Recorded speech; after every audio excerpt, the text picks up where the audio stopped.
Oke, thank you, sir. Welcome. Baik, silakan kelompok 5. Nanti saya minta filenya ya, yang kelompok 5 ini ya. Semuanya sebenarnya, tapi yang khusus yang ini mau saya pelajari ini, desentralisasi fiskal. Silakan. Okay, good morning, sir. Good morning, friends. So today we are from Group 5 and we are going to present our presentation about fiscal decentralization. But first, let me introduce the members of the group. Next slide. So there are Niko Mangayu, Novinda Fauzia, Rizka Yuli, and Rizky Kaloko. Next slide. And these are the main topics that we are going to talk about. There are 4 topics. The first topic is about optimal fiscal federalism. The second is redistribution across communities. The third is the implementation of fiscal decentralization. And the last one is about the implementation of grants and flypaper effect in Indonesia. So the first topic will be explained by Rizky Kaloko.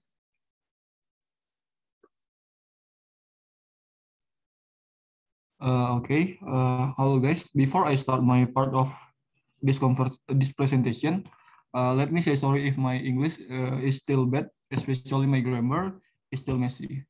Now let's back to the topic. Now we will discuss about optimal fiscal federalism. So in this topic, the main question is which activities should take place at which level of the government. Urusan apa yang menjadi kewenangan pemerintah di level tertentu. Okay, as example, in United States, the largest of state and local spending are in education, healthcare, and public security. But in federal level, the main priorities are in healthcare, social security, and national defense. As you know, United States national spending in national defense is the biggest among the big country in the world. So it can be handled to the local government or state government. So, but the federal government give the authority to the local government to manage other business such as education, social welfare, and healthcare, and so on. And then we will discuss about TIBO model. In this TIBO model, we need to know about 3 subtopics. That is, what is TIBO model? What is the problem in TIBO model? And what is the evidence of TIBO model? Before we discuss about TIBO model, it will be better if we know who is Charles Tiebout. Charles Tiebout is an economist and geographer from America or United States who born in 1924 and died in 1968. Okay, so what did Tiebout say? Tiebout says in 1956 that inefficiency in public good provision is caused by 2 missing factors, that is shopping and competition. So why the 2 missing factor is the important factor to create an efficient public good provision, and then why is the private good provision is better or more efficient than the public good provision. Jadi kenapa sih 2 faktor ini jadi hal yang penting buat meningkatkan efisiensi dalam penyediaan barang publik, dan juga kenapa sih sebenarnya penyediaan barang private itu lebih baik daripada penyediaan barang publik. Nah, it caused by 2 missing factor that yang itu disebabkan oleh 2 faktor yang hilang yang disebutkan oleh model Tiebout tadi. Because shopping will induce efficiency in private market and competition will induce the right prices and right quantities in private market. In local level, competition of public good and is naturally arise. Why? Because each individual can vote with their feet. What does it mean?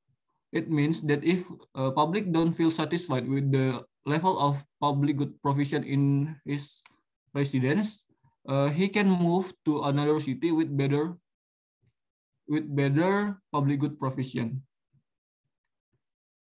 So if there is some competition about one city and another city, the government must maximize their capability to provide public good. So people don't move to another city.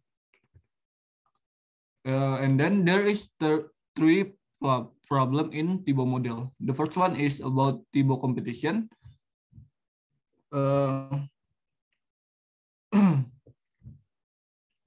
TIBO model is really need a high mobility.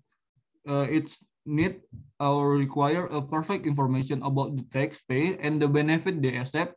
And in fact, it really complicated to provide that kind of information because it's almost impossible to really count and compare the text and the benefit. Jadi di masalah yang pertama itu dikatakan bahwa model TIBO itu memerlukan mobilitas yang tinggi dari masyarakat. Dan juga itu TIBO model memerlukan adanya informasi mengenai pajak yang dibayarkan oleh masyarakat dan juga benefit yang diterima setiap orang. Dan juga diharuskan terdapat pilihan kota yang memadai sehingga orang bisa punya pilihan untuk memilih kota dengan tingkat penyediaan public good yang baik juga. Lalu and then the second one is about TIBO financing. In this TIBO financing, it really need lump sum taxes which is independent from people income. But this is really inequitable. Jadi katanya di masalah TIBO financing ini setiap orang itu diharapkan bisa membayar sesuai dengan lump sum taxes, di mana lump sum taxes ini mewajibkan bahwa setiap orang itu membayarkan pajak yang sama tanpa adanya perhitungan dari pendapatan. Namun TIBO financing dengan lump sum taxes ini itu dianggap tidak adil karena setiap orang memiliki pendapatan yang berbeda-beda. And the last point is about spillover. In this model, we TIBO assume that positive externality is only gained by the given city. And jadi di spillover ini model ini itu mengasumsikan bahwa eksternalitas positif itu hanya didapat dari kota asal, tidak berdampak baik atau memiliki eksternalitas positif ke kota lainnya. Misalnya kayak taman kota gitu. Taman kota itu sebenarnya kan bukan hanya dinikmati oleh masyarakat di kota itu saja, tapi juga didapat oleh kota-kota tetangganya. Okay, and then in this slide we will discuss about the evidence of TIBO model. We can test this model in two different ways. The first one is similar resident.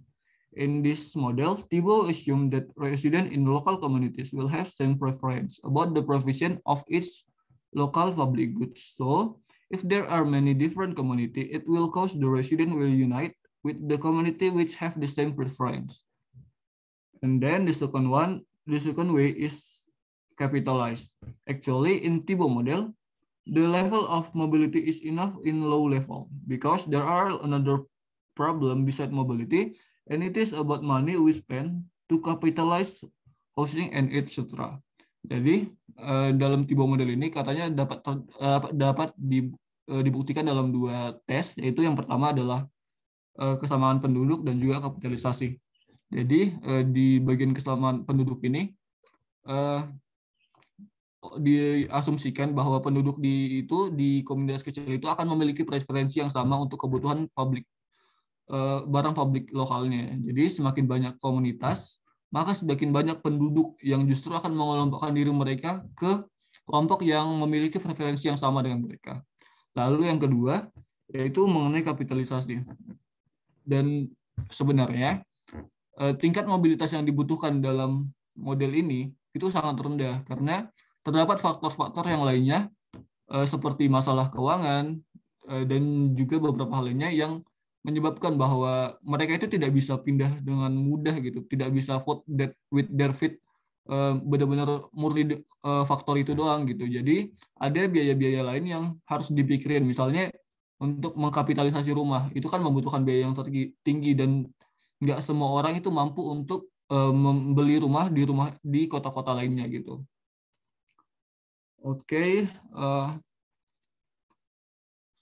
In this slide, There are three crucial factors in the matter of public goods provision according to the Thibault model. And it is, the first one is tax benefit linkage. The second one is spillover effect and economic scale. Okay, the first one. If the benefit is worth with the spending of the tax, so government should provide the public goods in local level and vice versa. Jadi, kalau misalnya semisal manfaat yang diterima itu sesuai dengan pajak yang dikeluarkan atau worth it gitu, jadi pemerintah itu didorong untuk mengadakan barang publik itu, dan juga sebaliknya kalau misalnya pajaknya tidak sesuai dengan manfaat yang diterima oleh masyarakat, maka pemerintah seharusnya tidak dianjurkan untuk menyediakan barang publik tersebut. And the second one is spillover effect. In this spillover effect, we must see the public good provision produce a massive positive externality or not. If that so, public goods have a huge possibility to provided by the government. Jadi kalau misalnya eksternalitas positif yang dihasilkan dari adanya penyediaan barang publik ini besar atau masif, jadi pemerintah itu didorong untuk menyediakan barang-barang publik tersebut. Let's say misalnya itu jalan gitu kan, eksternalitas positif yang dihasilkan dengan pengadaan jalan itu besar karena memudahkan pergerakan ekonomi dan sebagainya. And the last one is economic scale. So public goods which have a massive economic scale is not efficient to provided by government in local levels. The example is defense equipment which really have a huge economic scale, because this equipment usually or even always need really a big fund. Jadi kalau misalnya skala ekonomi yang dihasilkan atau yang diperlukan untuk penyediaan barang publik, kita ambil contoh itu misalnya national defense atau alutsista gitu. Itu nggak bakalan diserahkan kepada pemerintah daerah karena economic scale atau biaya yang dibutuhkan itu sangat besar. Okay, so that is my presentation. I will continue to my friend.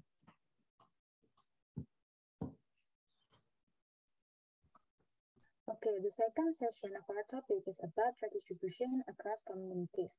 Bahasan selanjutnya yaitu redistribusi lintas komunitas. Next slide.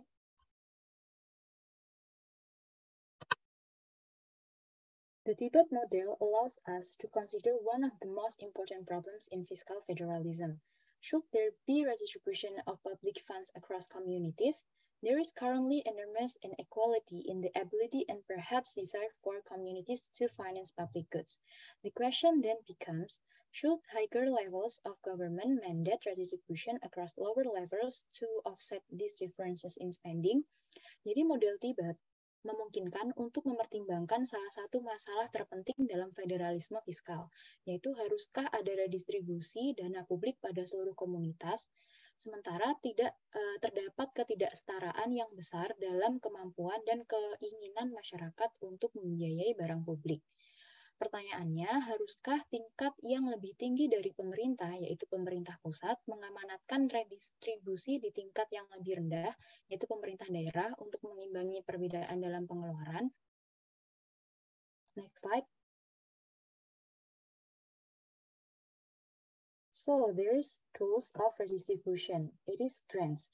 Sehingga terdapat alat redistribusi atau tools redistribusi, yaitu dana transfer atau grants. When higher levels of government redistribute, they do so through grants, cash transfers from one level of government to another. Higher level of government tend to use three types of grants: matching grants, block grants, and conditional block grants. Nah, ketika tingkat pemerintahan yang lebih tinggi mendistribusikan kembali atau redistribute, mereka melakukannya melalui hibah transfer tunai dari satu tingkat pemerintah ke tingkat pemerintahan yang lain. Nah, tingkat pemerintahan lebih tinggi, yaitu pemerintah pusat, menggunakan 3 jenis hibah, yaitu yang pertama, matching grants. Merupakan transfer pemerintah pusat yang jumlahnya disesuaikan dengan jumlah alokasi belanja yang sudah disediakan pemerintah daerah. 2, block grants. transfer dalam jumlah yang tetap tanpa ada syarat penggunaan dana transfer tersebut dari pemerintah pusat. Yang ketiga yaitu conditional block grants yang merupakan kombinasi yang merupakan transfer dari jumlah tetap di mana pemerintah daerah dipersyaratkan untuk mengalokasikan dana tersebut pada belanja tertentu.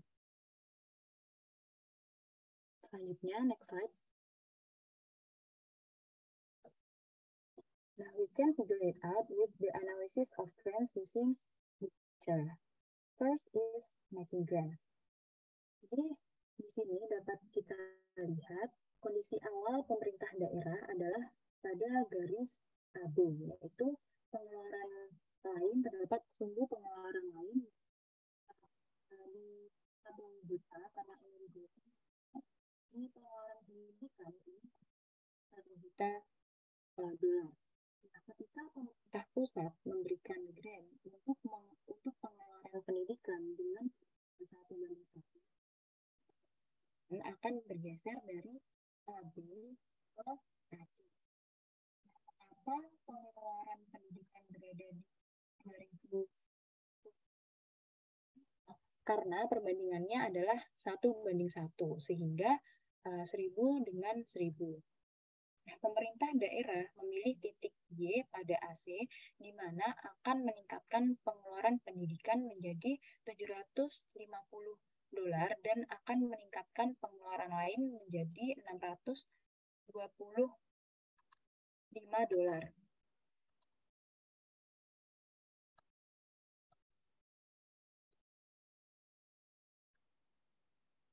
Nah, pada matching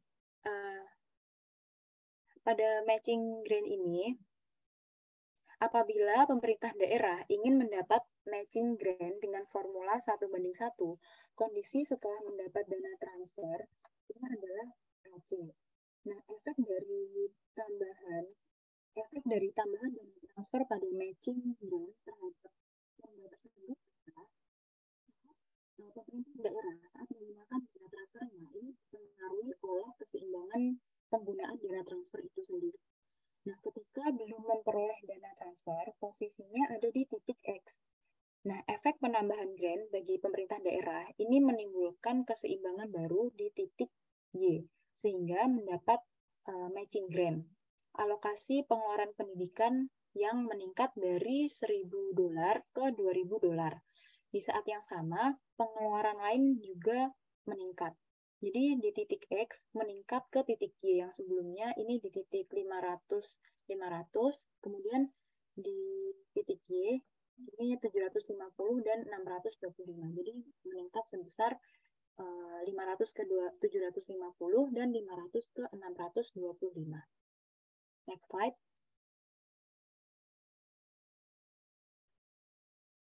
Nah, pada block grant, kondisi awal pemerintah daerah ini juga terletak pada garis AB.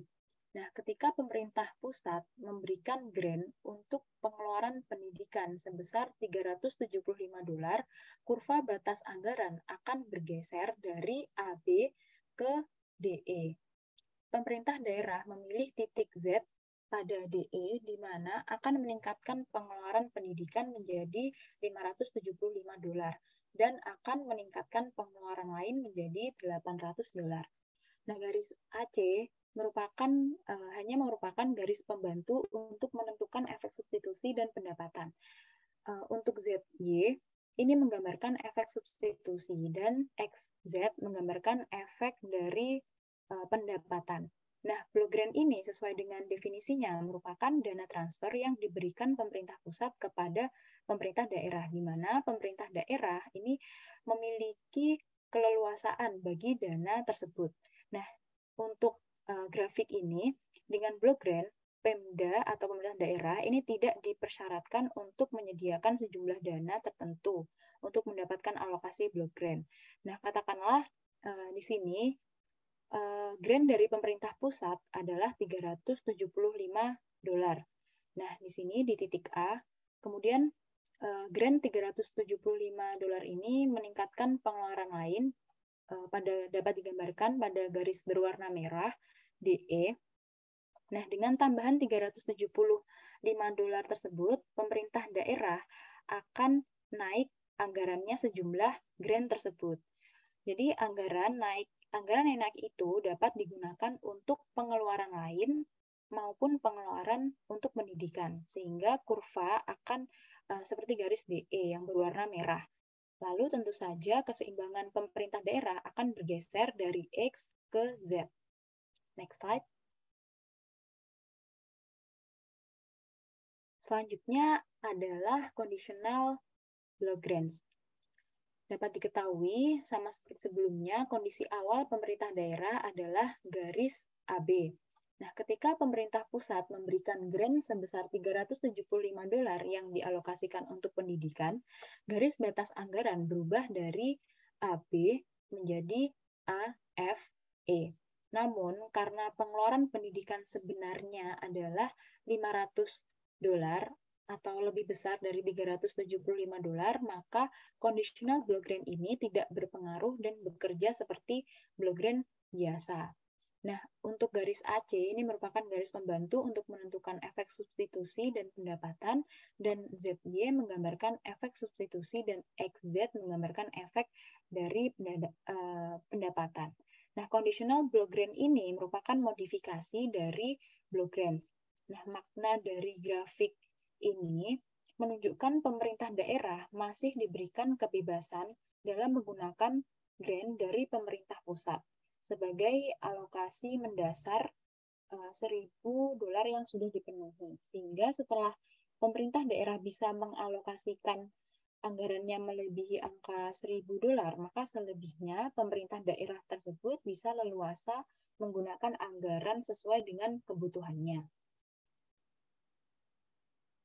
Next slide.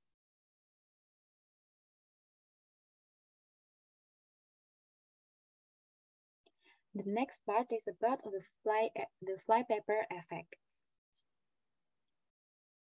Nah, block grant tadi hanyalah peningkatan pendapatan bagi masyarakat, baik kondisional atau tidak, tetapi di bawah pengeluaran yang diinginkan kota untuk barang publik. Oleh karena itu, kota harus mengurangi pengeluarannya sendiri, semacam crowding out, sehingga pengeluaran untuk barang publik naik hanya sebagian kecil dari total jumlah dana transfer. Di sini dana transfer. Nah, para peneliti juga telah membandingkan pengeluaran negara bagian atau state, pemerintah daerah, dalam hal ini konteksnya adalah pemerintah daerah, yang menerima transfer lebih besar dan lebih kecil dari pemerintah federal atau pemerintah pusat untuk menilai apakah mereka sebagian besar menekan pengeluarannya. Setelah meninjau bukti, Heinz dan Teller pada tahun 1995 menemukan bahwa crowd out seringkali mendekati 0, sehingga total pengeluaran meningkat hampir 1:1. Nah, temuan ini telah digambarkan sebagai the flypaper effect.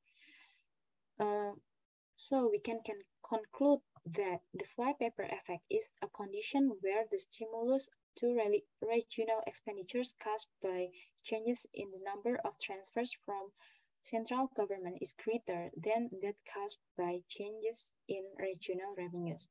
Jadi the flypaper effect merupakan suatu kondisi di mana stimulus terhadap pengeluaran daerah yang disebabkan oleh adanya perubahan dalam jumlah transfer dari pemerintah pusat lebih besar dari yang disebabkan oleh oleh perubahan dalam pendapatan daerah. Next slide.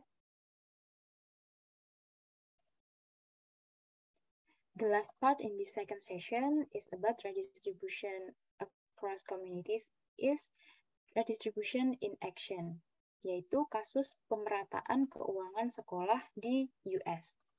Nah, di sini Undang-Undang Pemerataan Keuangan Sekolah mengamanatkan redistribusi di seluruh komunitas di negara bagian untuk memastikan pembiayaan sekolah yang lebih setara.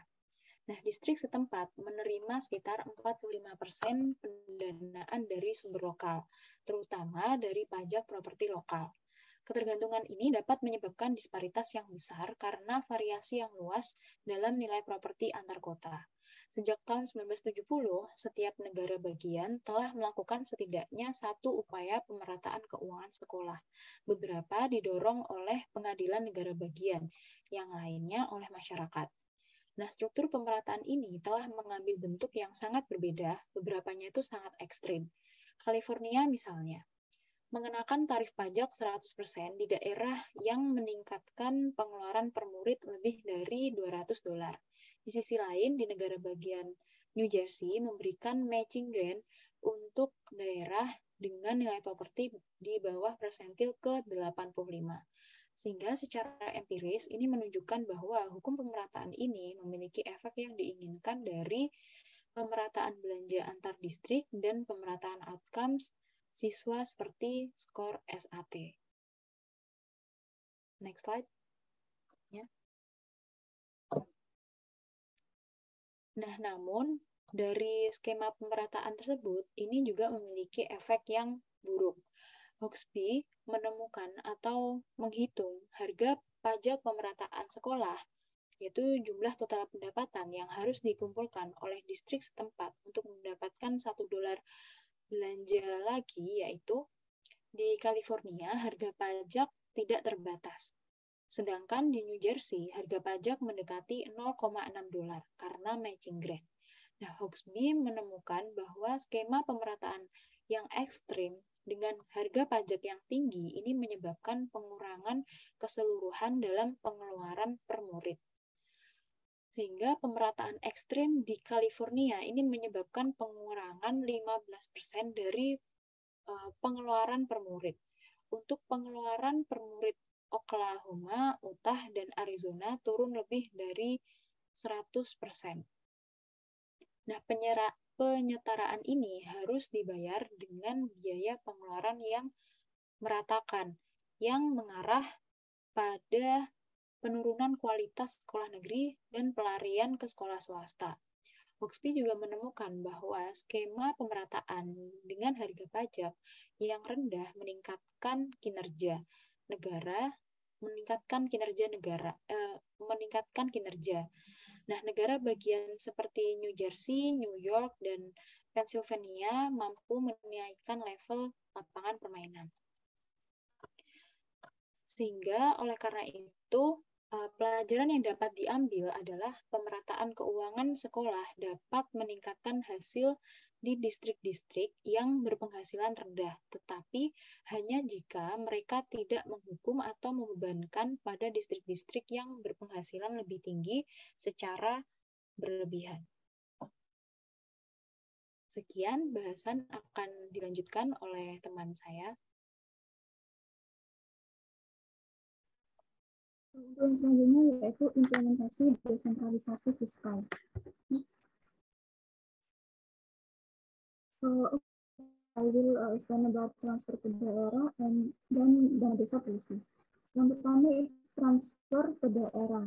Menurut Undang-Undang Nomor 1 Tahun 2022, transfer ke daerah yang selanjutnya disingkat TKD adalah dana yang bersumber dari APBN dan merupakan bagian dari belanja negara yang dialokasikan dan disalurkan kepada daerah untuk dikelola oleh daerah dalam rangka mendanai penyelenggaraan urusan pemerintahan yang menjadi kewenangan daerah. So, TKD or transfer to daerah, search from APBN will be used to distribute to regions.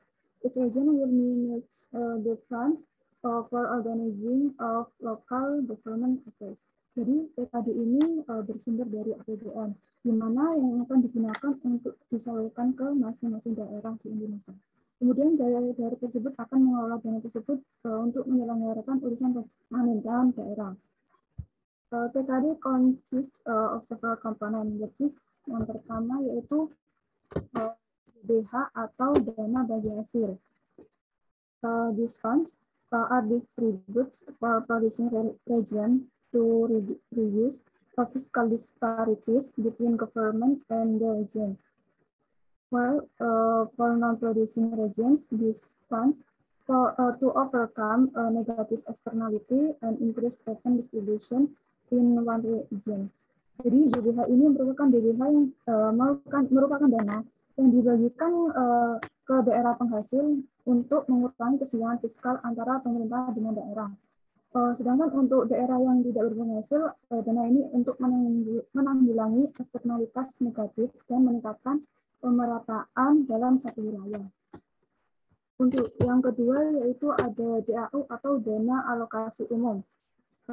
This fund distribute to reduce and overcome disparities, financial capability, and public service between region.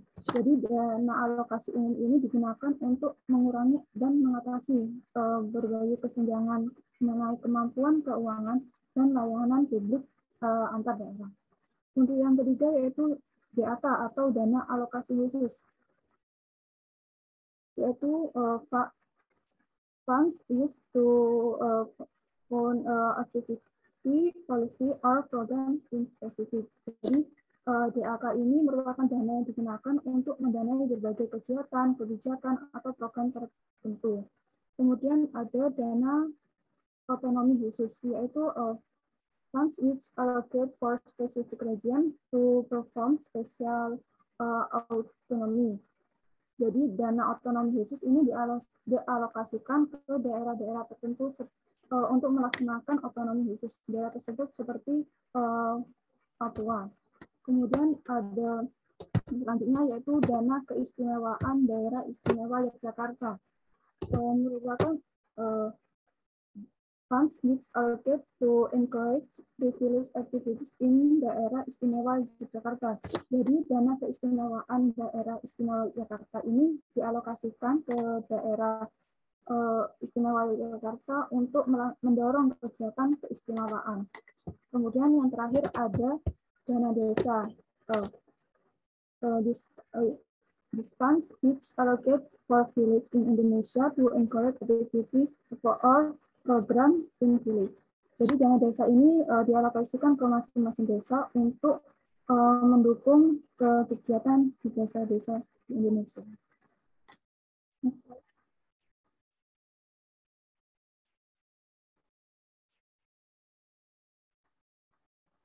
Yang selanjutnya dana desa.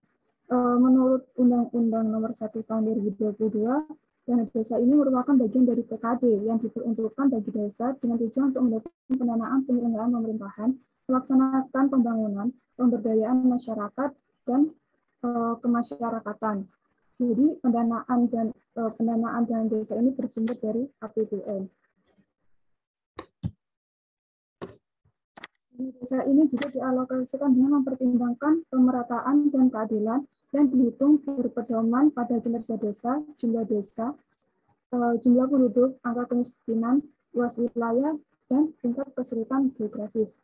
So, dana desa source from APBN, dana desa is an income for its village in Indonesia to support a program and activities in its village in Indonesia.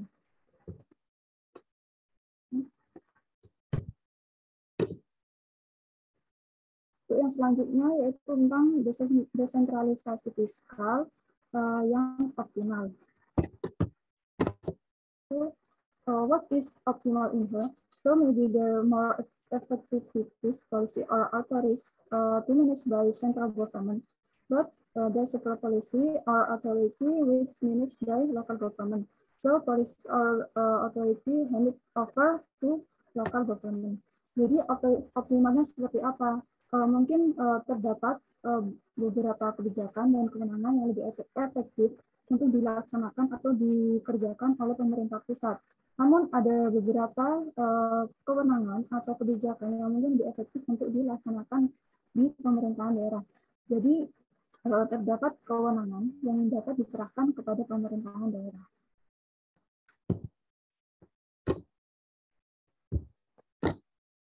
So, previously, we have about central government affair or authority. Jadi ada 6 kewenangan yang dapat dilaksanakan oleh pemerintahan pusat. Ya, ada justisi, agama, moneter dan fiskal, keamanan, pertahanan, serta politik luar negeri. These authorities cannot be handed over to local government, seperti pertahanan dan keamanan. Ini dapat dilaksanakan oleh TNI dan Polri, sehingga tidak dapat diserahkan kewenangan tersebut ke pemerintahan daerah. Lalu ada urusan agama yang merupakan urusan nasional, kemudian ada justisi, hubungan politik luar negeri, moneter, dan fiskal. Hal ini merupakan urusan pemerintahan pusat. In addition to this authority, central government can hand it over to local government, like education, health, or culture. Each region has a culture, so each region can manage this with culture. Therefore, central government can hand it over to local government.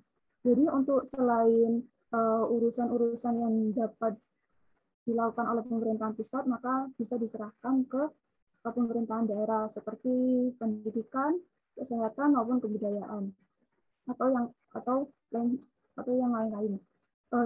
Seperti kebudayaan, di masing-masing daerah memiliki kebudayaannya masing-masing. Jadi mungkin lebih efektifnya untuk dikelola atau dikelola oleh masing-masing daerah. Jadi beberapa kewenangan dapat diserahkan ke pemerintahan daerah. Untuk pembahasan selanjutnya akan dilanjutkan oleh Ayu. Okay, thank you, Novinda, for the explanation.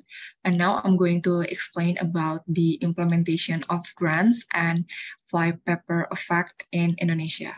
Next slide. So earlier, Rizka has explained about grants, and there are some types of grants. And the first thing I want to explain is about Dana Transfer Umum as the implementation of grants. So what is Dana Transfer Umum? Dana Transfer Umum is a fund that allocated in APBN and given to local governments. Then the local governments use it to fund their regional needs. Nah, jadi dana transfer umum adalah dana yang dialokasikan dalam APBN kepada daerah untuk digunakan sesuai dengan kewenangan daerah guna mendanai kebutuhan daerah dalam rangka pelaksanaan desentralisasi. And dana transfer umum consists of two types of funds, that is dana bagi hasil and dana alokasi umum. Then, dana transfer umum is basically a block grant. As a refresh, block grant is a fixed amount of money with no mandate on how it is to be spent. And as you can see from the definition of dana transfer umum, local governments have the authority to use dana transfer umum in accordance with regional priorities and needs. Nah, jadi dana transfer umum ini bersifat block grant, which is no mandate on how it is to be spent. Karena ya penggunaannya itu benar-benar diserahkan kepada daerah gitu, menyesuaikan dengan prioritas dan kebutuhan daerahnya masing-masing. Next slide. So these are two types of funds that included in dana transfer umum. And back then, Novinda has explained us the definition of these funds. So we can go to the next slide. Okay, and here I want to explain about rules regarding the use of dana transfer umum, but mostly I will explain it in Indonesian.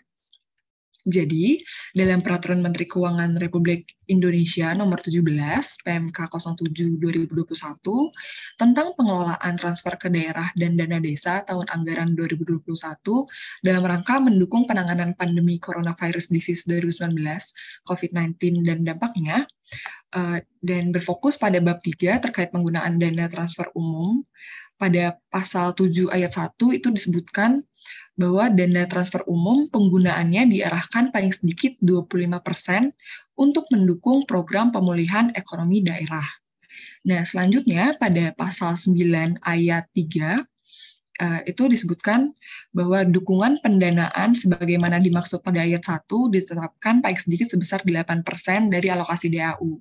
Nah, pasal 9 ayat 1 ini berisi terkait pemerintah daerah menyediakan dukungan pendanaan untuk belanja kesehatan penanganan pandemi COVID-19 dan belanja prioritas lainnya. Jadi it's more about COVID-19 dan belanja prioritas lainnya seperti itu untuk pasal 9. Nah, pasal 9 ayat 4-nya itu berisikan dalam hal pemerintah daerah tidak mendapat alokasi DAU, dukungan pendanaan sebagaimana dimaksud pada ayat 3 bersumber dari DBH.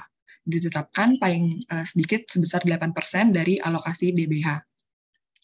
Jadi dari penjelasan mengenai penggunaan dana transfer umum pada peraturan Menteri Keuangan tersebut, so actually we can assume that dana transfer umum is not fully block grant, but it's more like semi block grant because terdapat peraturan seperti ini gitu yang membuat penggunaan dana transfer umum itu tidak benar-benar dibebaskan penggunaannya. Namun pada dasarnya penggunaannya harus memenuhi ketentuan penggunaan yang terdapat dalam peraturan Menteri Keuangan tersebut. But still, dana transfer umum has the characteristic of block grant, but not fully block grant. It's a semi-block grant.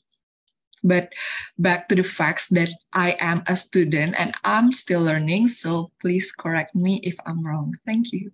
Next slide. Then I want to explain about dana transfer khusus as another the implementation of grants. So dana transfer khusus is a fund that given to the local governments and allocated to be used for specific activities. Nah, jadi dana transfer khusus ini merupakan dana yang alokasinya diarahkan untuk mendanai kegiatan tertentu yang menjadi kewenangan daerah. And dana transfer khusus consists of dana alokasi khusus atau DAK fisik and DAK non-fisik. Next slide.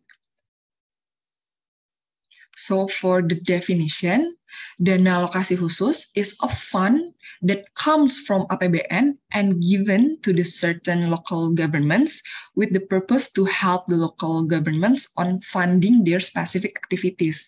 Nah, jadi definisi dari DAK itu sendiri adalah dana yang bersumber dari pendapatan APBN yang dialokasikan kepada daerah tertentu dengan tujuan untuk membantu kegiatan khusus yang merupakan urusan daerah dan sesuai dengan prioritas nasional.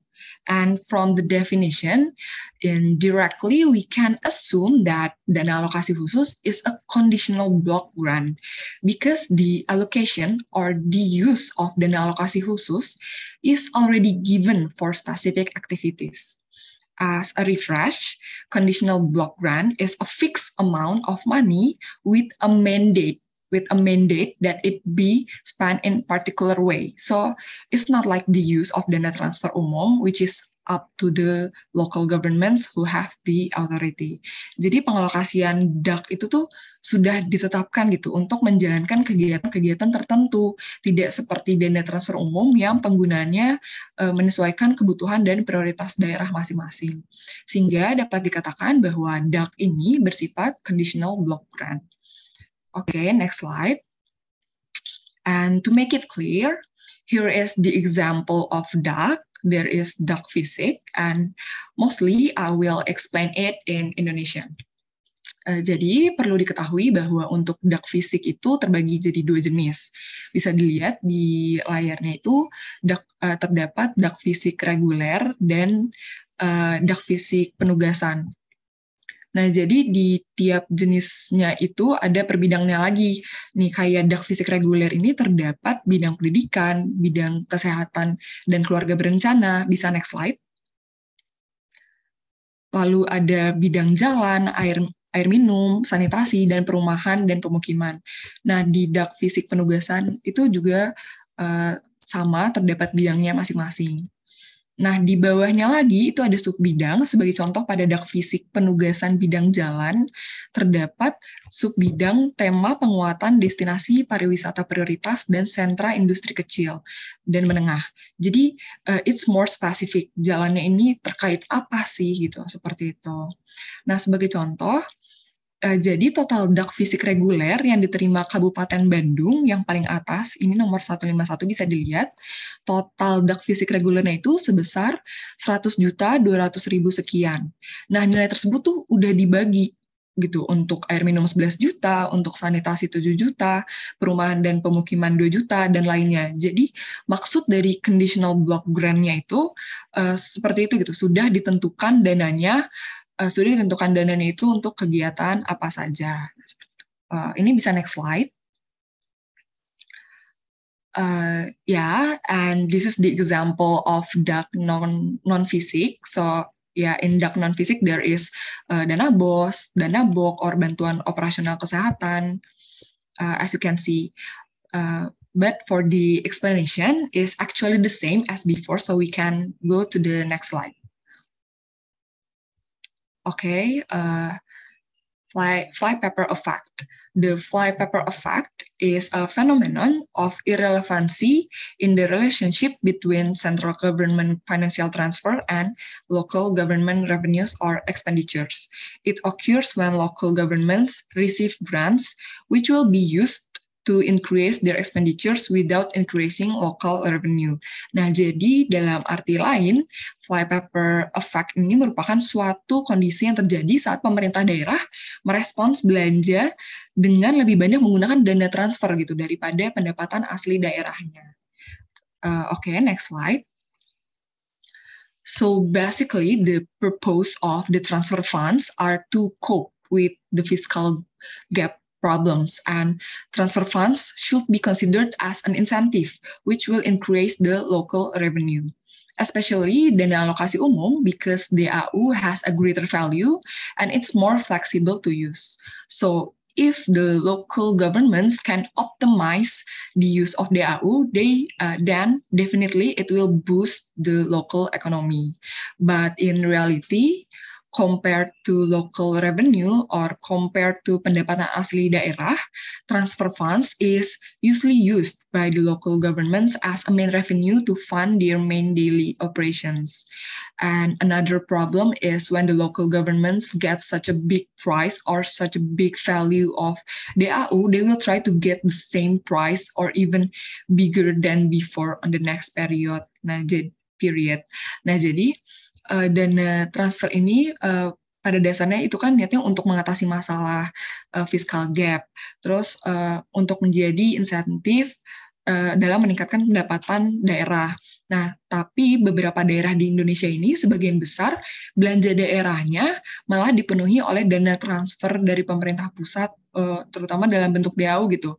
Nah, jadi belanja daerahnya tuh mostly bukan dari PAD-nya mereka sendiri. Nah, bahkan ketika mereka dapat nilai DAU yang cukup besar, mereka bakal berusaha biar dapat nilai DAU yang tetap besar gitu di periode selanjutnya. Padahal daerah diharapkan mampu mengalokasikan sumber dana ini pada sektor-sektor produktif, sehingga dapat mendorong peningkatan investasi di daerah yang kemudian berdampak terhadap meningkatnya sumber penerimaan PAD. Nah, PAD ini yang seharusnya menjadi ciri dari kemandirian daerah, namun kenyataannya banyak daerah yang masih memiliki ketergantungan yang besar pada dana transfer tersebut. Next slide. And here, next slide. Okay, and here it is, the impact of fly paper effect. The first one is there is still the fiscal gap problems. The second is the use of sources that will increase pendapatan asli daerah isn't optimal. The third is the local governments are too dependent on the central government, which is mengakibatkan kurangnya kemampuan kemandirian daerah yang bersangkutan.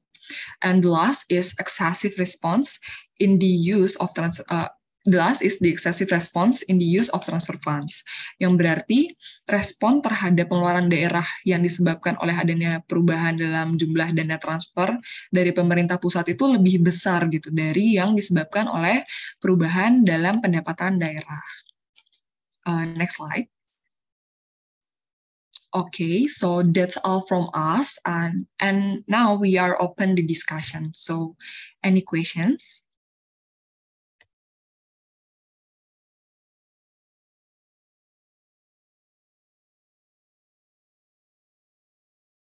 Excellent, yeah. Nikoman, your English very good. Okay, is there a question? Please. Izin bertanya. Okay, Rasintan, please. Tadi kan pada PPT dijelaskan pada tahun 1956, Tibet menyatakan bahwa inefisiensi dalam penyediaan barang publik disebabkan oleh hilangnya dua faktor, yaitu belanja dan kompetisi. Pertanyaan saya, apa yang menyebabkan ketiadaan kompetisi berakibat pada kurangnya efisiensi dalam penyediaan barang publik? Terima kasih. Oke, bagus pertanyaannya ya, Mas Intan. Oke, anything else?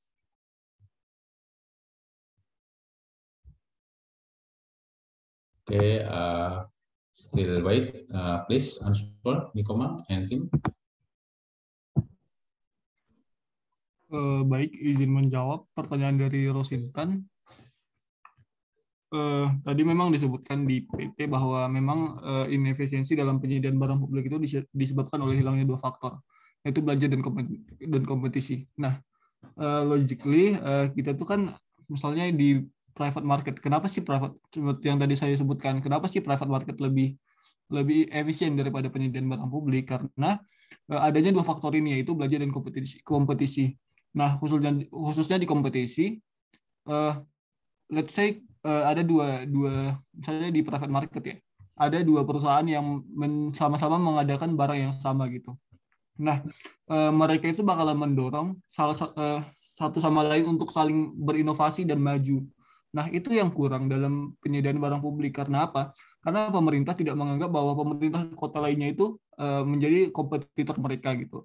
Jadi tidak ada upaya untuk melakukan inovasi dan pengadaan yang lebih baik dalam penyediaan barang publiknya. Jadi, mengapa kompetisi itu diperlukan? Karena kalau misalnya ada ketakutan, misalnya dari private market gitu.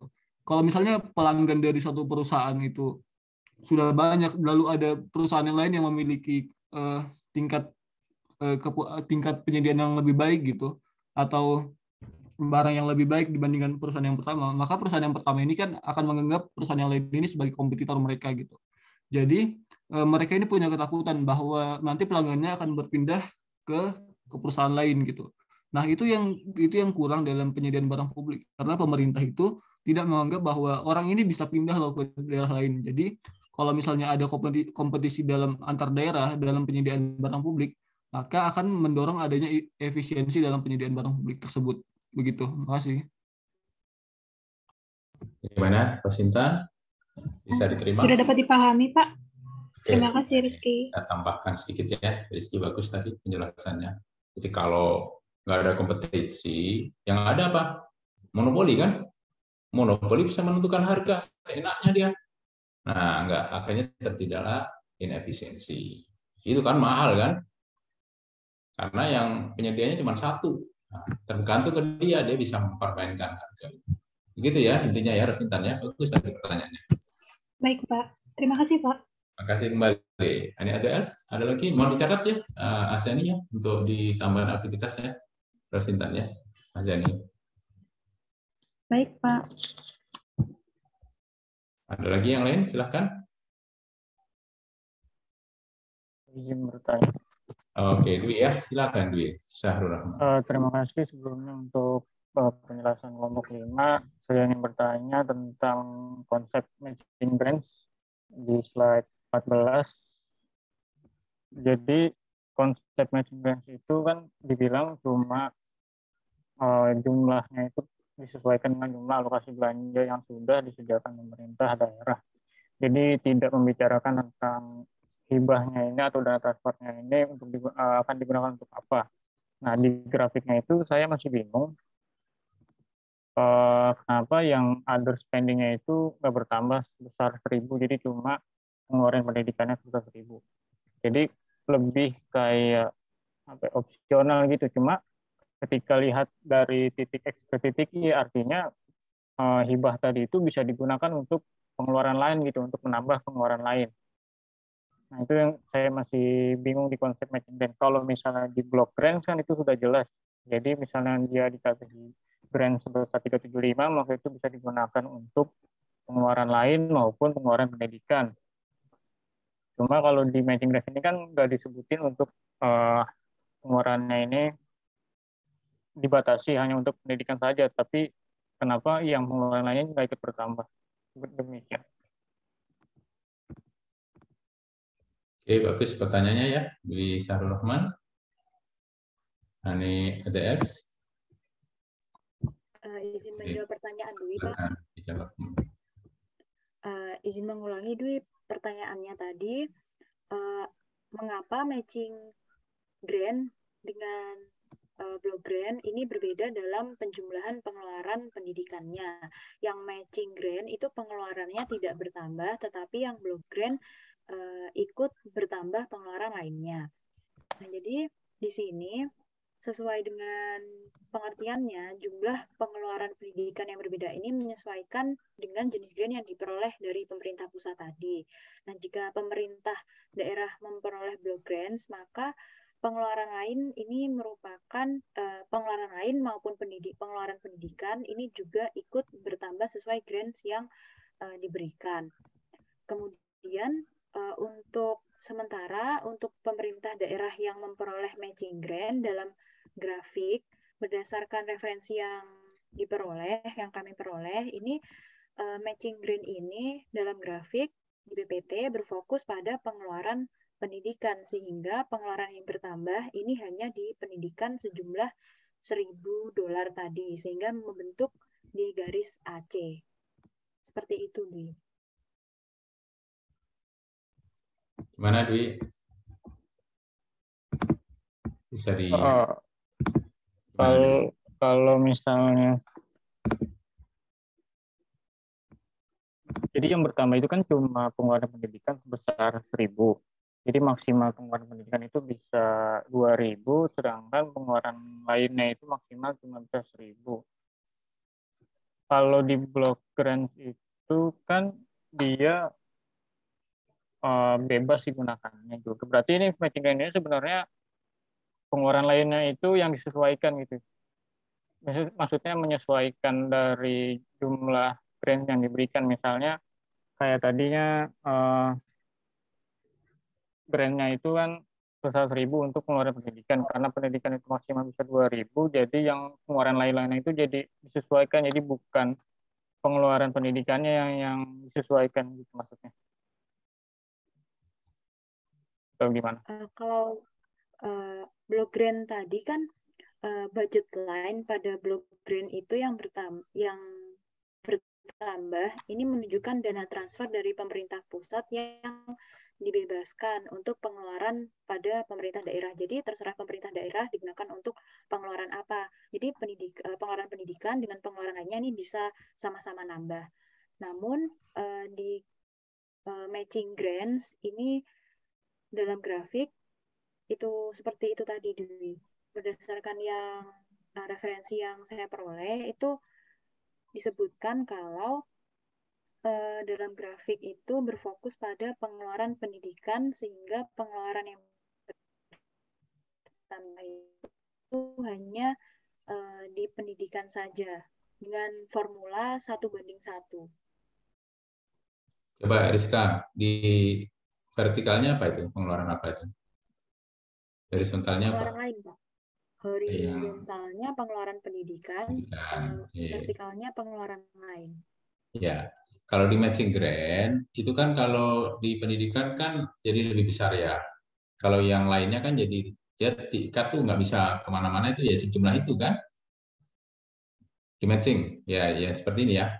Nah, beda dengan ini di block grant kan. Yang di block grant kan lebih fleksibel, itu bisa naik kan yang lainnya kan.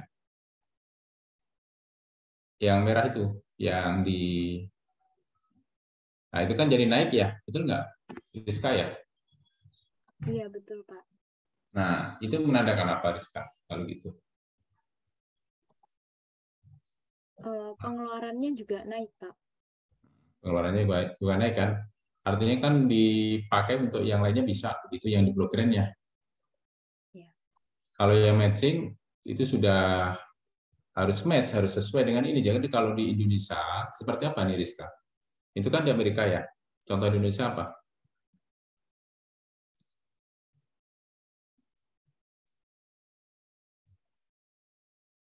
Kalau di Indonesia ini ibaratnya gini, kalau matching grant kayak kartu Indonesia Pintar ya. Kamu pernah dengar nggak kartu Indonesia Pintar ya? Di Syahrul Rahman pernah dengar? Pernah Pak. Nah, itu kalau nggak salah hanya dipakai untuk pendidikan itu ya, Pintar itu.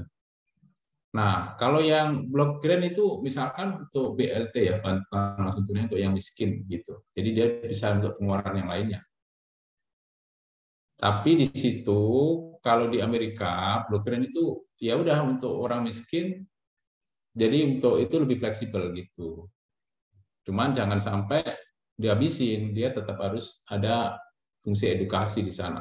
Jadi tetap ada pendidikannya, cuman bisa lebih fleksibel dibandingkan matching grant. Kalau matching grant kan sudah match, ininya ke pendidikan, ya udah pendidikan doang gitu ya. Kalau yang block grant itu lebih fleksibel, dia bisa untuk yang lainnya juga bisa untuk pengeluaran selain dari pendidikan.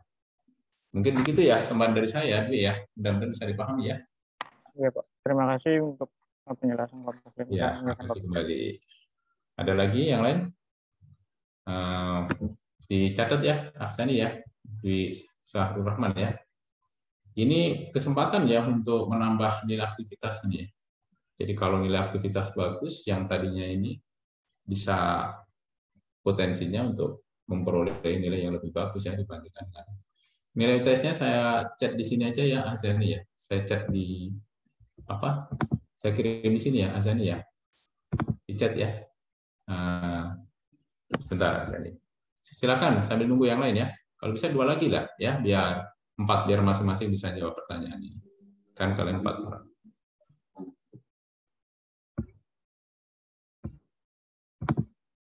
Izin bertanya. Ya, Damar, silakan Damar. Terkait flypaper effect di Indonesia itu dampaknya positif atau negatif ya?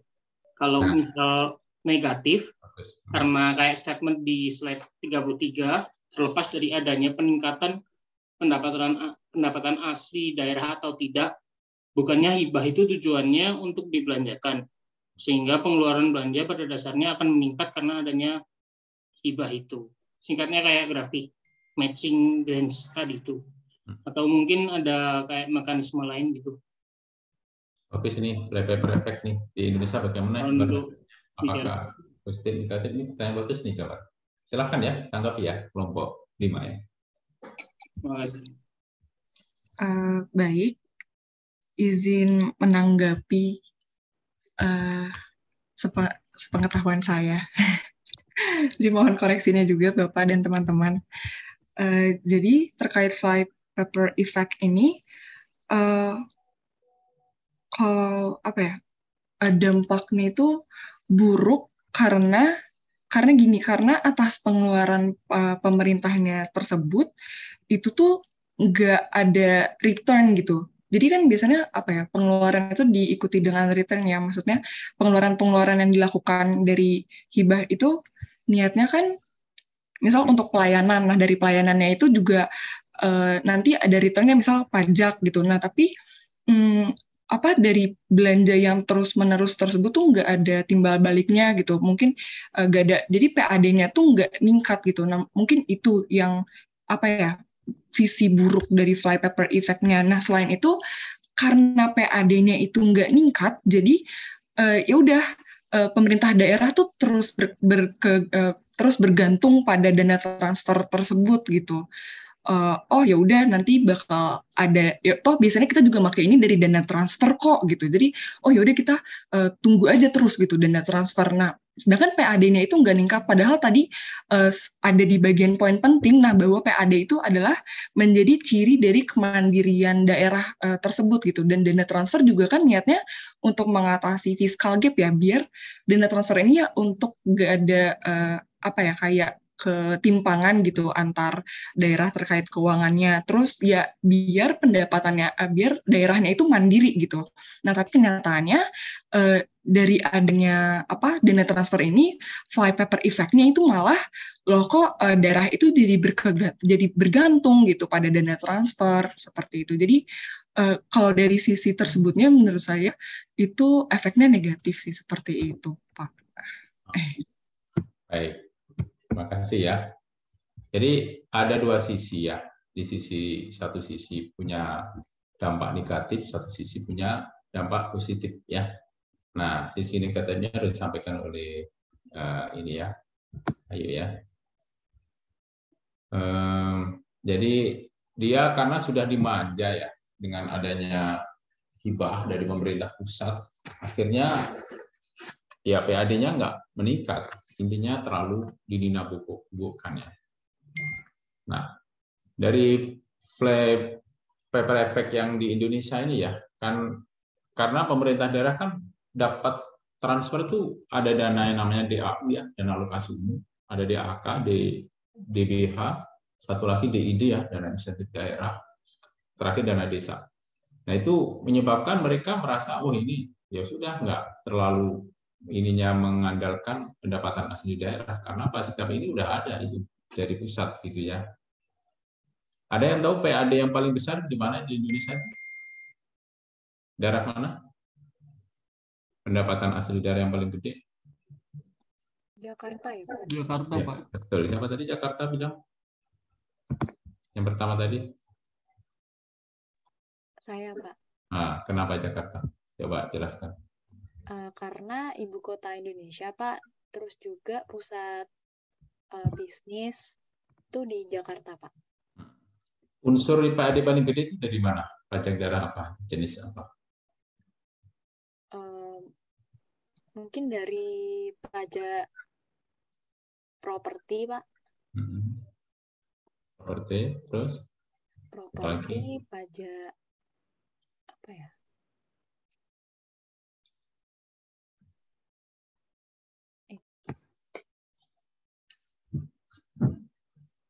Oke, properti. Restoran, banyak nggak restoran di Jakarta? Banyak, Pak. Banyak. Dipajakin kan? Ada nggak tahu kalau kalian belanja misalkan di Jakarta KFC ya, Kentucky Fried Chicken ya, ada nggak tuh pajaknya?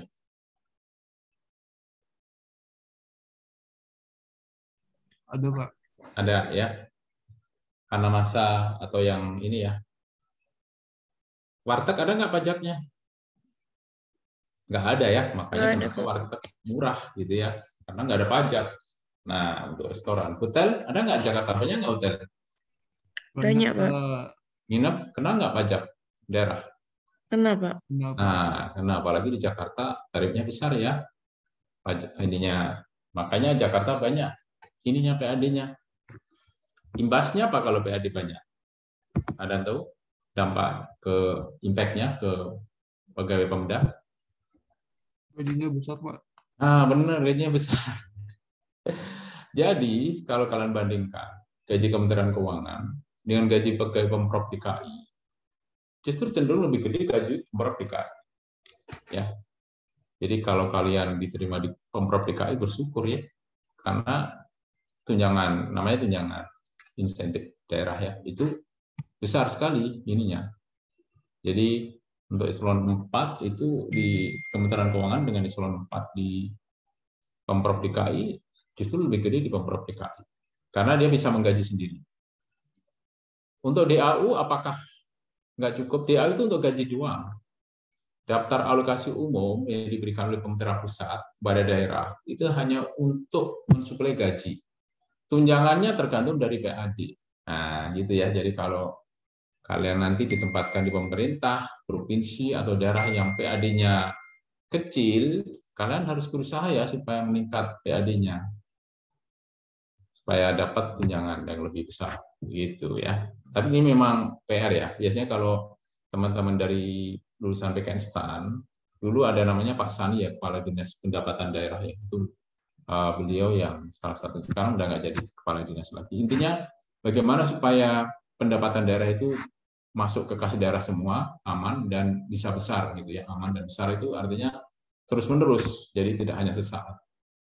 Makanya pegawai di pemerintah provinsi DKI lebih besar daripada pemerintah provinsi di daerah manapun, begitu ya, karena PAD-nya tinggi. Baik, terima kasih ya. Tadi yang ini siapa? Rizka ya tadi ya, yang jawab tadi ya tentang ini Jakarta ya. Betul nggak Rizka tadi? Rizka Yudi tuh tadi yang menjelaskan mengapa DKI paling besar ya? Iya, Pak. Ya, nah, mau dicatat ya ini ya, di tambahan ini ya, Mas Yani ya. Baik. Ada lagi, satu lagi pertanyaan kalau ada ya, setelah Damar ya. Tadi Damar terakhir ya. Ada lagi? Kalau ada. Azani bisa dengar suara saya? Bisa, Pak. Saya udah kirim di itu ya, nilai UTS ya. Iya, Pak. Sudah saya terima. Terima kasih, Pak. Terima kasih kembali ya.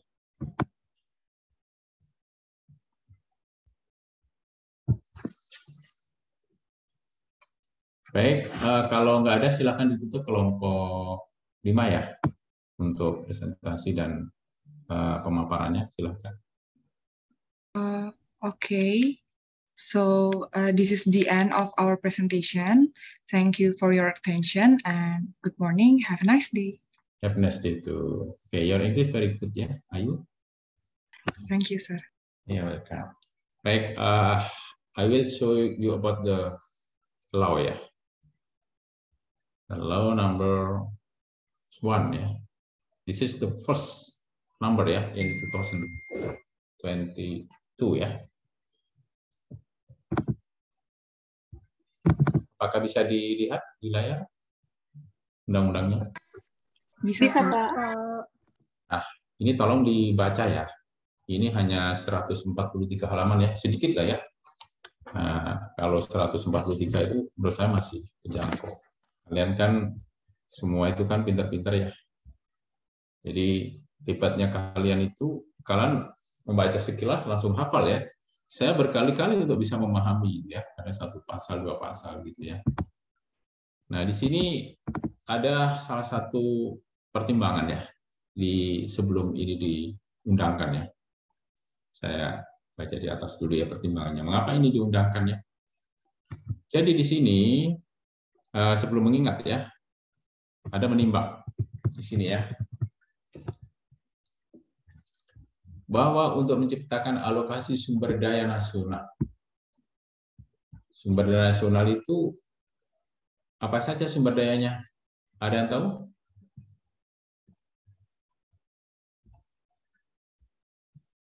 Baik, saja ya. Sumber daya itu ada 5 macam ya. Kemarin sudah saya pernah sebutkan belum? Pertama adalah sumber daya manusia ya. Nah, kalian-kalian itu. Jadi sumber daya manusia itu penting untuk meningkatkan namanya Human Development Index ya. Jadi kalau negara yang maju itu cenderung masyarakatnya terdidik ya. Masyarakatnya nggak ada yang buta huruf. Masyarakatnya menjaga good attitude ya. Sikap yang bagus. Ada yang pernah dengar negara Finlandia? Nah, terkenal dengan apa? Mungkin Wulan? Finlandia itu terkenal dengan sistem pendidikan. Ya? Pendidikannya. Benar, pendidikannya di sana. Jadi di Finlandia itu justru ininya mereka pendidikannya tidak dipaksain untuk ini ya, misalkan di PAUD tidak harus dipaksa untuk bisa membaca, menulis. Mereka belajarnya sambil bermain gitu ya untuk yang di PAUD. Kemudian ada jenjangnya. Nah, waktu SD, SMP, dan di sana gratis ya, asal tahu ya. Ada salah satu dosen PKN STAN yang dapat beasiswa ke Finlandia. Siapa namanya? Dapat S3. Bapak David ya, David Sam. Nah, beliau rencana berangkat tahun ini ya ke Finlandia. Dia ininya saya juga salut, ini bisa tembus ya ke negara Finlandia, karena jarang. Tapi itulah apa istilahnya pilihan. Kalian nanti bisa ke mana-mana ya. Mungkin kan ke Amerika ya. Ada salah satu beasiswa di Amerika namanya apa? Mungkin Fulbright ya. Pernah dengar belum? Mungkin Iya, Pak. Pernah ya. Itu ya di sana. Nah, siapa tahu kalian bisa belajar ke sana ya. Jadi yang menguntungkan tuh kalau kita belajar ke luar negeri, itu helikopter view-nya itu lebih luas ya. Jadi international mandate. kita akan istilahnya itu mudah untuk beradaptasi ya. IC itu adapt ya with informant. Yang kedua, kita tidak mudah untuk disulut, tidak mudah untuk diprovokasi gitu ya. Dan sangat toleran. Toleran itu gini, lapang dada terhadap perbedaan. Nah, kalian boleh juga gitu ya, Bulan ya. Siap untuk menghormati sesama lah. Jadi perbedaan itu tidak disikapi dengan sikap yang sifatnya permusuhan, tapi justru perbedaan itu adalah pengkayaan ya. Coba kalian perhatikan ya, orang-orang lulusan luar negeri itu cenderung dia lebih moderat. Lebih moderat itu lebih istilahnya bisa menghargai lah satu sama lain. Tapi tidak harus mengorbankan identitas kita ya. Tidak seperti gini ya mungkin mulanya. Tidak seperti ikan mati ya. Dia digaramin ya asin gitu ya. Dia bisa beradaptasi dengan lingkungan tanpa mengorbankan identitas kepribadian. Jadi tetap kepribadian kita sebagai insan Pancasila gitu ya. Menjaga nilai-nilai luhur itu tetap kita ini ya. Jadi kalau orang belajar dimanapun ya, kalau memang tujuannya belajar, dia nggak akan ke tempat-tempat yang nggak baik ya. Tidak akan mencari-cari yang di luar dari pendidikan. Jadi kalau keluar negeri ya paling lingkungannya ya kampus, library gitu ya. Nah, sekitar-sekitar itu. Walaupun di situ ada godaan yang lain ya dia nggak tertarik untuk itu. Baik. Jadi selain manusia apalagi sumber daya? Yang kedua adalah uang ya. Nah, yang penting ini uang juga. Jadi Jerbasuki Mowo Beo ya. Kamu tahu nggak apa artinya Jerbasuki Mowo Beo ya? Jadi supaya mulia ya perlu pengorbanan, perlu biaya begitu ya. Nah, ini artinya kalau kalian ingin mendapatkan sesuatu yang besar ya ada yang dikorbankan. Minimal waktu ya, waktu kalian untuk belajar. Ada effort pemikiran ya. Ada semangat di sana. Jadi semangat itu jangan sampai luntur ya. Kalau udah luntur, misalkan kalian mencoba sekali nggak keterima, udah nyerah, ya sudah nggak akan dapat lagi. Ada yang tahu saya dapat beasiswa berapa kali biar tembus ke Australia kemarin? Pernah saya cerita belum? Berapa kali saya tembus berkali-kali ya? 4 kali saya.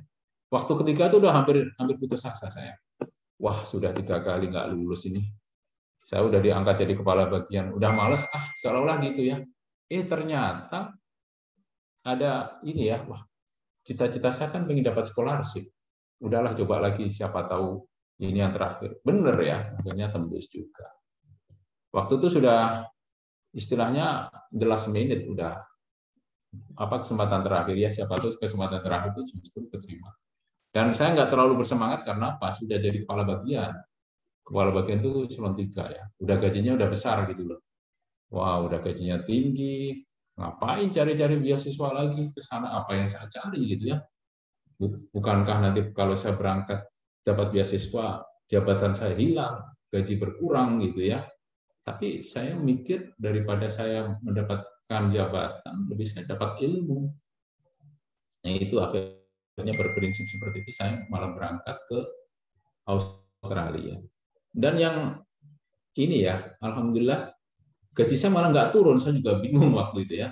Saya pernah cerita kan, mungkin mulanya teman-teman ya, malah saya dari grade 15 dikasih grade 16, malah naik gitu ya. Nah itu ya penghargaan juga dari atasan ya, yang ada di KPK, supaya saya nggak demotivasi. Karena apa yang kita berikan kepada organisasi baik, organisasi ke kita pasti akan baik juga, begitu ya. Yang ketiga apa? Sumber daya yang ketiga. Tadi kan ada man ya, man itu orang ya. Yang kedua adalah money ya, money itu uang. Yang ketiga apa? Material. Nah, material itu ya selain dari uang ya, material apapun ya. Jadi yang keempat ini metodologi. Yang kelima waktu itu ternyata sumber daya juga. Maka banyak orang ini ya, mohon maaf, Banyak orang itu terberdaya oleh dua hal. Pertama adalah waktu luang. Dia dipakai untuk hal yang sia-sia. Sayang sekali ya, patut disayangkan. Yang kedua apa? Kesehatan. Nah, kalau kalian ingin, kalian itu bersyukur ya, datanglah ke rumah sakit. Di sana banyak orang sakit. Disitulah kalian akan merasakan betapa nikmatnya sehat, gitu ya. Nah, kalian harus mensyukuri nikmat sehat itu dengan mengisi waktu-waktu luang itu dengan yang bermanfaat ya. Jadikan waktu kalian itu benar-benar optimal untuk sesuatu yang positif ya. Kembangkan diri ya, kemudian dekatkan pada Tuhan, bermanfaat bagi sesama gitu ya. Jangan malah, mohon maaf, menghabiskan waktu untuk yang sia-sia. Contoh sia-sia seperti apa? Ya, misalkan ya, mabuk-mabuk. Kalian sih nggak ada yang mabuk ya, nggak ada yang minum minuman keras, hindari itu ya. Yang kedua, kalian merokok, melamun, misalkan begitu ya, nggak karuan, berangan-angan, seandainya, misal, jikalau, misalkan gitu ya, nggak bergerak, hanya mimpi doang, nah, nggak akan bisa terwujud. Gitu. Kemudian kalian justru ngegosip ya, membicarakan kejelekan orang lain, nah, itu juga dihindari ya, termasuk kejelekan teman dihindarilah. Nggak ada manusia yang sempurna ya, tapi kita memandang teman dari sisi yang positif, begitu ya. Oh dia baik kok. Jadi kalau ada yang mengatakan, oh ini gimana? Oh enggak, dia baik kok menurut saya. Dia baik banget kok, sama saya itu baik. Jadi ingat kebaikan teman. Nanti akan timbul aura positif. Gitu ya. Ada yang bilang menambahkan satu lagi informasi. Jadi ada 6 ya. Informasi itu penting. Kenapa informasi ini penting? Karena kadang-kadang informasi itu justru datang pada saat yang tepat. Ini mohon maaf, dulu waktu kalian masuk Afghanistan, informasi dari mana? Kalau itu nggak sampai informasi itu nggak mungkin kalian bisa ke kampus ya. Informasi mengenai scholarship, beasiswa, termasuk itu ya. Nanti cari itu informasi itu sedapat-dapatnya supaya apa kalian dapat memperoleh itu.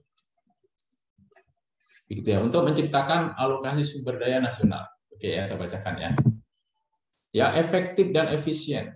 Efektif itu tercapai ya. Tujuan efisien itu dengan sumber daya tertentu mencapai hasil yang optimal. Perlu diatur tata kelola hubungan keuangan antara pemerintah pusat dan pemerintah daerah yang adil, selaras, akuntabel berdasarkan Pancasila. Nah, yang dimaksud dengan undang-undang di sini adalah sumber daya keuangan. Uang itu ya maksudnya biar bisa mengurangi gap gitu ya antara yang kaya dan yang miskin gitu ya. Nah, supaya hubungan antara keuangan pusat dan daerah itu bisa selaras ya, sejalan dengan nafas dari pembukaan UUD 45.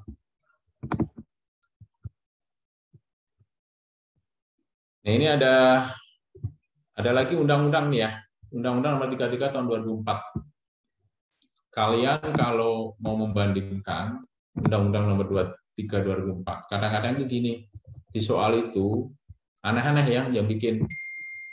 Coba bandingkan undang-undang yang lama. Undang-Undang Nomor 33 Tahun 2004 dan Undang-Undang Nomor 1 Tahun 2022 misalkan. Maka kalian mau tidak mau harus membaca undang-undang sebelumnya. Apa sih yang beda gitu ya. Nah, jadi saya sarankan kalian ini ya, download ya dua undang-undang ini. Undang-Undang Nomor 33 Tahun 2004 dan Undang-Undang Nomor 1 Tahun 2022 ya. Ini karena yang diganti nih. Yang diganti itu apa saja. Nah, dari situ ya.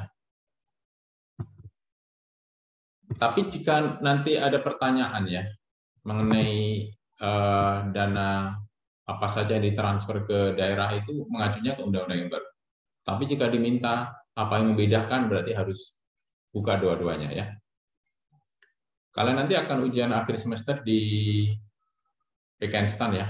Kalian tidak boleh buka internet, tapi kalian boleh buka material. Maka ini tipsnya ya, saya kasih tips. Perbanyak materi yang ada di kalian, ya. Download semua materi. Kemudian baru kalian boleh ini, karena nanti mungkin internet akan dimatikan. Tapi kalian kan boleh bawa laptop ya. Laptop kalian yang akan di ini, kemudian kalian bisa membuka itu. Walaupun ininya tetap open book, tapi open book-nya tidak boleh buka internet, begitu ya kemungkinan di Afghanistan nanti. Karena ternyata ada sebagian ya, kemarin di indikasi dari pelaksanaan ujian itu mahasiswa itu jawab pertanyaan dari Google Search gitu ya. Pertanyaan ini buka di Google, kemudian copy paste dari Google, nah jawabannya itu gitu ya. Nah itu ada beberapa yang gitu ya di jawaban mahasiswa. Nah nanti kemungkinan nggak akan diizinkan ya buka internet, maka siap-siap ya ke kampus ya di PKN STAN ya. Ketemu gedung baru ya, gedung ada 8 lantai ini. Akhir bulan Disnatalis bulan Juli nanti akan dibuka oleh Bu Menteri ya, Bu Menteri Keuangan. Ini sedang dirapikan. Saya Kepala SPI diminta untuk memonitor supaya kesiapan ya gedung itu nanti biar tepat waktu diresmikan sudah bagus, sudah siap. Jadi kalian nanti bisa menyaksikan ya. Syukur-syukur kalian bisa lanjut D4 ya. Kemarin yang mau lanjut D4 di PKN STAN siapa? Siva ya, Ibnu Samsuri ya, betul nggak Siva?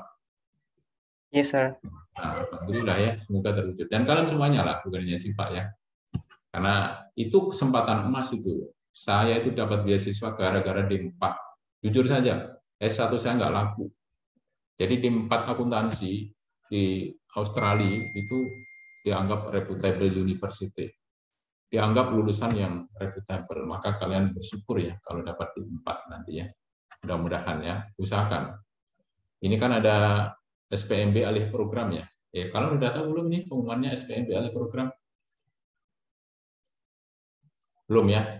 Kalian belum lulus, maka nggak tertarik nanti ya kalau udah lulus. Kemungkinan akan ini ya. Nah, seperti informasi-informasi seperti itu ya, kalian harus siasati ya.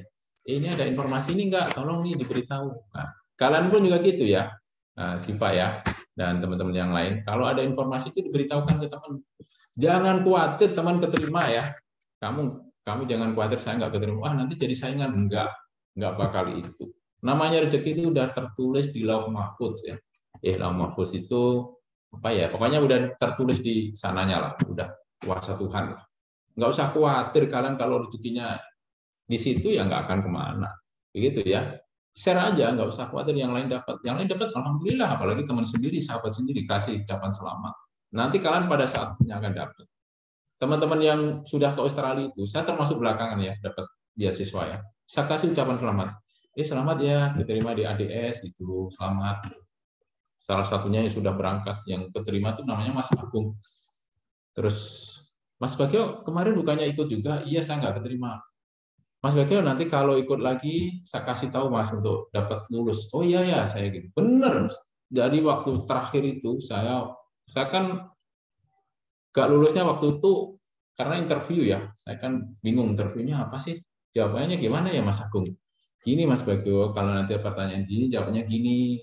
Bener pertanyaannya gitu, jawabannya udah saya sesuaikan aja. Jadi udah bener akhirnya lulus. Semangat ya Siva ya, semoga nanti bisa diterima D4 ya. Dan yang lain juga ya.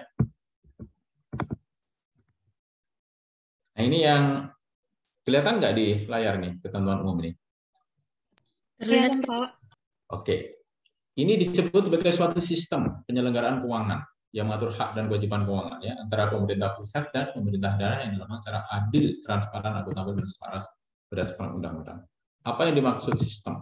Sistem itu kalau kita perhatikan ya terdiri dari input, proses, output, gitu ya. Inputnya apa? Inputnya adalah uang yang ada di pusat. Prosesnya apa?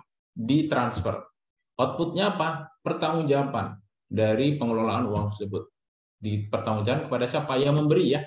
Yang memberi siapa? Pemerintah pusat. Nah, kalian kan dapat uang dari orang tua ya. Ada yang sudah bekerja? Saya nggak tahu, nggak yakin kalian bisa bekerja sendiri ya, karena untuk jadi mahasiswa sulit ya bekerja ya. Kecuali saya dulu ya. Saya dulu waktu jadi mahasiswa bekerja karena kondisi orang tua yang ini ya, secara ekonomi kurang ya. Jadi saya berusaha bertahan dengan bekerja ya. Waktu di Jurangmangu dulu ya. Nah, kalian dapat uang dari orang tua, kemudian kalian belanjakan ya prosesnya, kemudian outputnya adalah berupa pertanggungjawaban. Itu ya ke orang tua.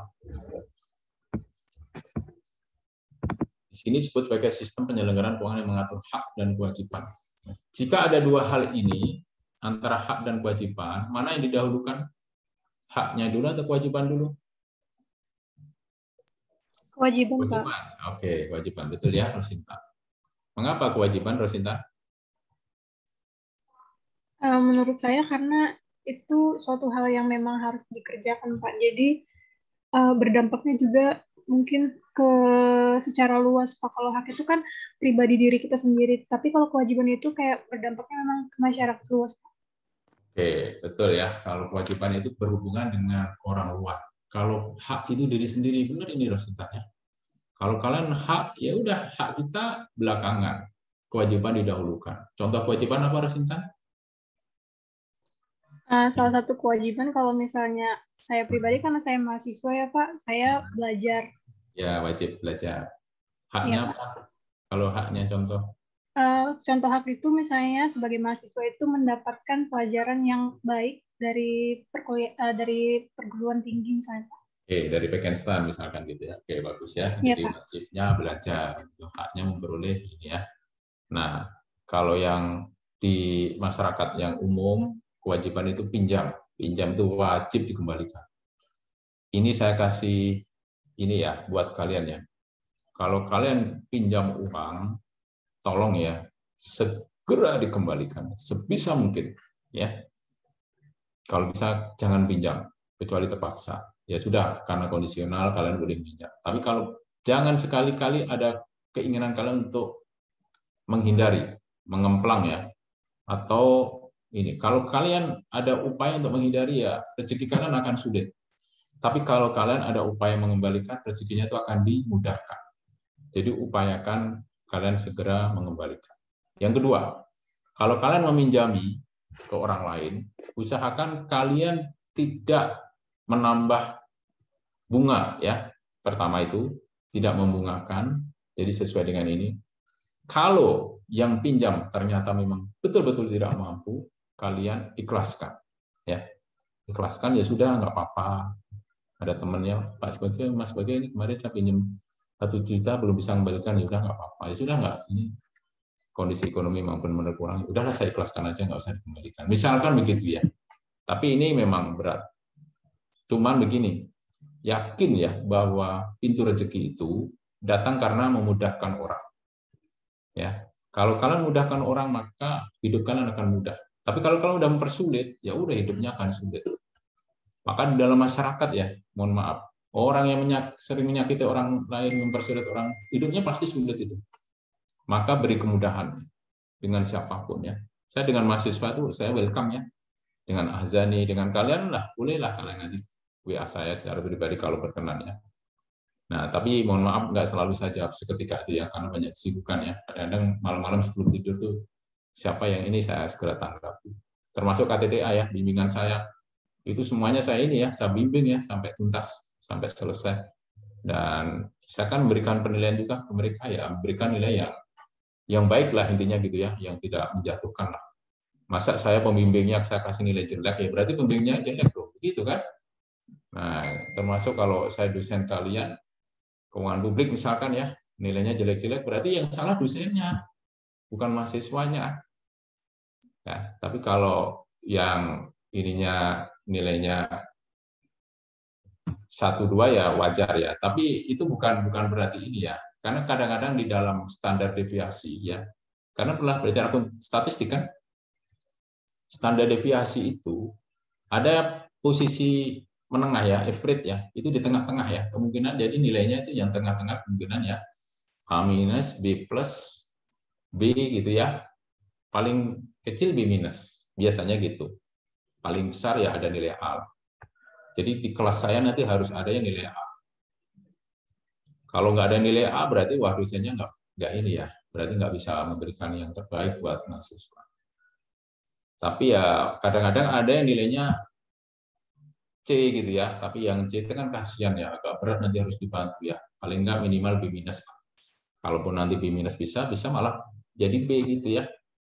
Kalau waktu ujian akhirnya bagus gitu ya, aktivitas bagus, ya udah bisa jadi itu akan menambah ya.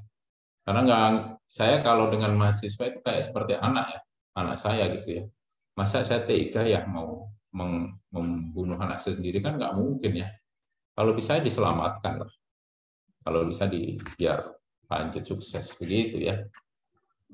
Jadi kalian itu saya anggap seperti anak saya ya, walaupun kalian ada adik kelas saya lah, kan saya juga alumni STAN. Begitu ya ininya ya. Tolong ini dibaca ya, saya nggak bisa menyebutkan satu-satu, ini ada di sini. Saya chat aja ya, saya forward ya ke sini ya untuk kalian semua ya.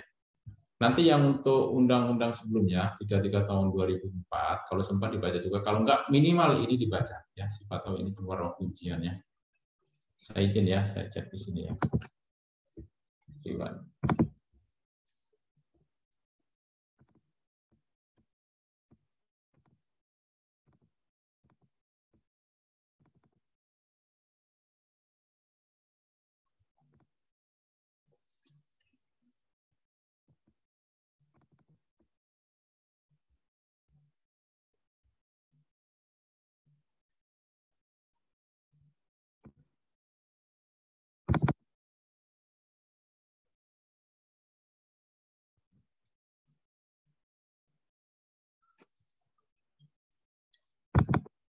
Apakah sudah ada di chat?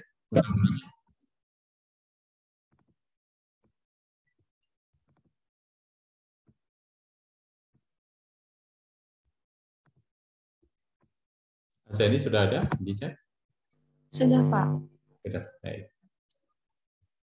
Baik, ada pertanyaan atau pernyataan sebelum ditutup ini untuk besok minggu depan itu terkait dengan sebentar ini apa ya? Saya anotasi dulu ya sebentar ya. Oke.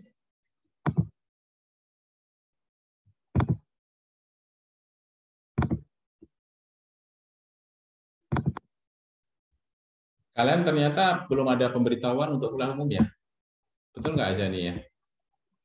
Iya Pak, belum ada. Belum ada. Jadi kemungkinan memang kalaupun ada mungkin di akhir Juni ya atau awal Juli ya. Tapi itu masih tentatif. Ininya masih dikomunikasikan ya. Jadi besok itu membahas mengenai sosial ini ya, security ya, ketahanan sosial ya. Nanti bahas Gruber bab 12 ya, dan bab 13. Ini saya kasih di sini aja ya, Grubernya ya, saya izin ya, saya sampaikan di chat aja ya. Ini kelompok 6 ya, siapa aja kelompok 6? Rizka sudah ya?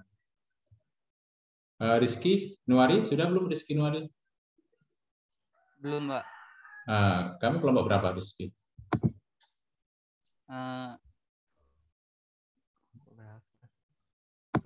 Kelompok 6 kan, Rizky Nuari, benar nggak? Iya, Pak. Oke, nanti bahas ini ya, tentang social security ya. Di sini ada 2 bab, bab 12 dan bab 13 ya. Sudah dilihat di situ, di chat, Rizky, sudah nyampe belum? Yang bab 12 sudah, Pak. Oke, satu lagi, bab 13. Nah, tolong di-download dulu ya, sebelum ditutup ya. Yang bab 13 sudah belum, Rizky? Sudah, Pak. Oke, sudah ya. Nah, itu nanti dibuat dalam bahasa Inggris, bahasa Indonesia ya, presentation in English gitu ya.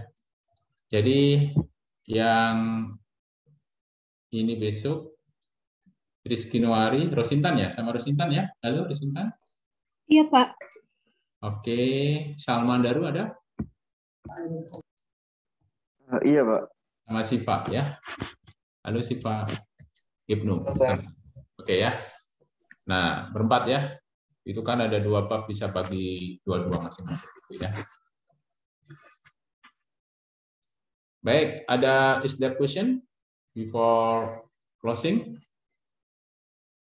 Oke ya, untuk pagi hari ini saya cukupkan, boleh sampai di sini dulu ya. Sampai ketemu hari Senin depan. Satu hal ya, saya beritahukan kepada kalian supaya sukses. Itu ada satu kunci, namanya passion ya. Apa artinya passion? Kalian menyukai ya setiap mata kuliah.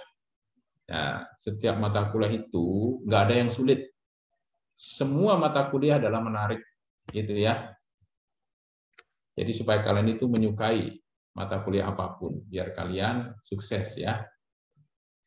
Gitu ya. Baik, saya rasa untuk kuliah pagi hari ini saya cukupkan sampai di sini. Kurang lebihnya saya mohon maaf ya. Wallahu muwaffiq ila aqwamit thoriq, billahi taufiq wal hidayah. Wassalamualaikum warahmatullahi wabarakatuh. Waalaikumsalam warahmatullahi wabarakatuh. Thank you, sir. Makasih, Pak. Thank you, sir. Oke, saya end semua ya. See you ya next Monday.